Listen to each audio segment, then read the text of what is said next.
today we're going to practice making data tables and graphs so you have a good idea of how you can work on them for collecting data as a scientist.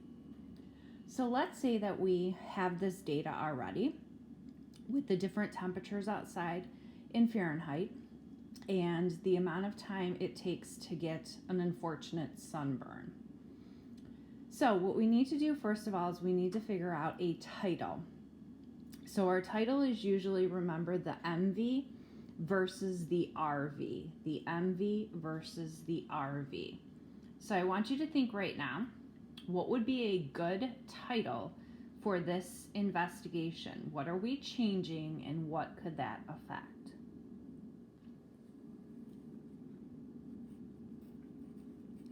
If you said temperature, and if you want to be precise, outside, which is fine, or just temperature, versus sunburn time, you are correct. Next, our title column. So our title column is very similar to our title, and it helps us obviously get our columns organized, which go up and down. And we also include any units. So I want you to think about what we would include in our title column right now. What would we put over here? And what would we put over here? So your title column should have temp in degrees Fahrenheit and sunburn time in minutes. So you'll notice that the title just contains the MV and the RV. However, the title column contains MV and RV and the units of measurement. Now, for the data table, we are going to plug in our data. So 60, 65, 70, 75, and 80. 60 minutes, 50, 40, 30, and 20. So that is a completed data table. You can see right here, and I know it's kind of hard just because it's on the computer, but this is kind of my letter T that breaks up the left-hand side, which is right over here, and the right-hand side. If we had multiple trials, we can break up the right-hand side into like trial 1, trial 2, and so on and so forth. So let's take a look at this right now and just kind of take it in. This is a completed data table.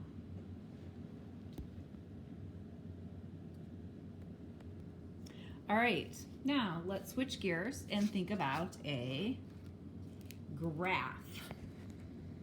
All right, so for the graph, let's work on this one. It says that data was collected for a number of days and the number of hours slept. So we have all the different days and the sleep time in hours and minutes.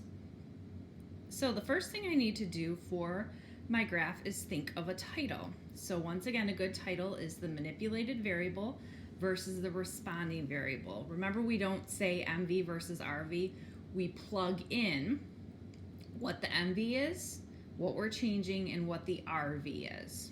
So I want you to think right now, what would be a good title for this graph? If you said days versus sleep time, you are correct. Now, I need to set up my x-axis and y-axis. So for my x-axis, What variable am I going to put on my x-axis? If you said days, you are correct. Now, what variable am I going to put on my y-axis? If you said sleep time, you are correct.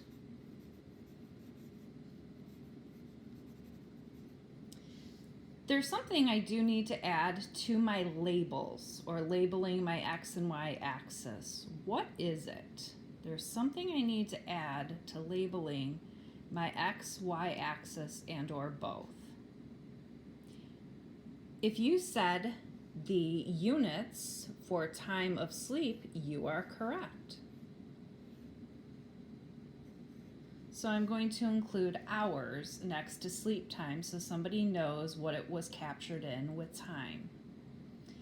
The last thing before I get started is to figure out if I'm going to make a line or a bar graph.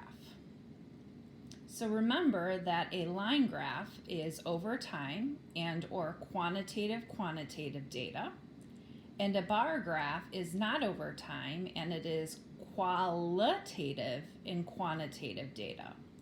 What type of graph will I be making? If you said a line graph, you're correct because the days are in numbers and the time of sleep is in numbers as well. So for the days, I think I can just go ahead and use the days. I'm going to space it out a little bit by skipping each line just to give it some more room, and I have a lot of room. And then I need to look, okay, so what is my highest total? 9 hours. So I need to get to 9 somewhere up here. I think I might go by every hour. I think I should have enough space to get up there. Okay. Now I'm going to plot my points. So day 1, I'm going to go up to 5. Day 2, I'm going to go a little past 7 because it's 7 hours and 15 minutes, so just a little bit past. Day 3 was 8 hours and 10 minutes, so a little bit past 8 hours. Day 4 is 9.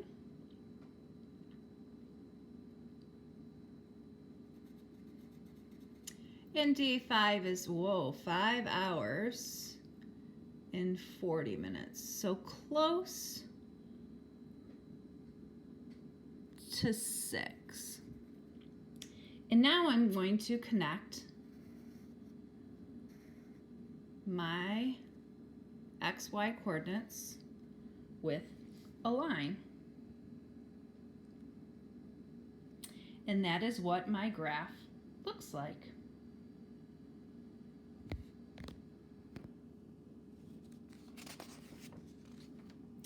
All right, let's try this graph. Data was collected for the type of candy in a Halloween bucket. We have different types of candy and the amount. So we need to first think about a title. So once again, a good title would be what the MV is and the RV is. What would be a good title for this graph? So a good title would be type of candy versus amount in the bucket, or number in the bucket. Okay. Next, I need to think about, okay, how am I going to set up my axes? So what would I label my x-axis as? If you said type of candy, you are correct. Therefore, my y-axis would be amount of candy. Now, I don't have to add any units because there's no specific measurement. Now I need to decide what type of graph I'm going to be making. a line or a bar? Well, looking at the data, I have the brand names or the types and numbers. So if I remember, a line graph is quantitative and over time, and a bar graph is not over time and quantitative. I think I'm going to make a bar graph because I have words and I have numbers. So what I'm going to do on the bottom here is I'm going to split up and make my bars. So I'm going to put a letter S here for Skittles, or maybe SK. I'm going to skip the bar, and then I'm going to put T for Twix. Then I'm going to skip the next square and put SN for Snickers. Then I'm going to skip and put M&M. Skip L for Lolly. Skip T for Twizzler. Skip MD. And then I'm going to have to imagine that I continue on. G. And then 100. So you'll notice when you make a bar graph that you have to skip a space or a square between your next bar, even if it's a double or a triple. So you would, like, if it's a double bar graph, you would have 2 bars and then you would skip this space because you want the bars to show the pattern or the relationship. Now, my highest value is 16. So that means up here I need 16. So I probably should count by 2s because I'm not quite sure I'm going to have enough room to get all the way up there with number 1s. 2, 4, 6, 8, 10, 12, 14, 16, 18, 20. Okay, so I decided to go by 2s.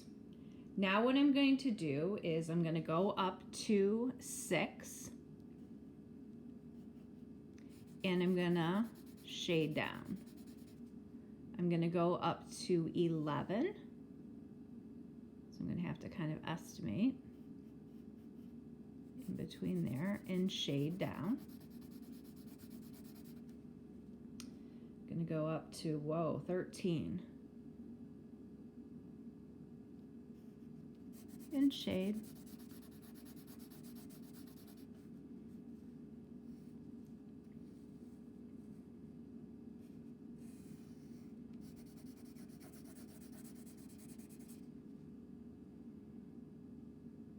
And then I would continue to do that until I had my completed bar graph.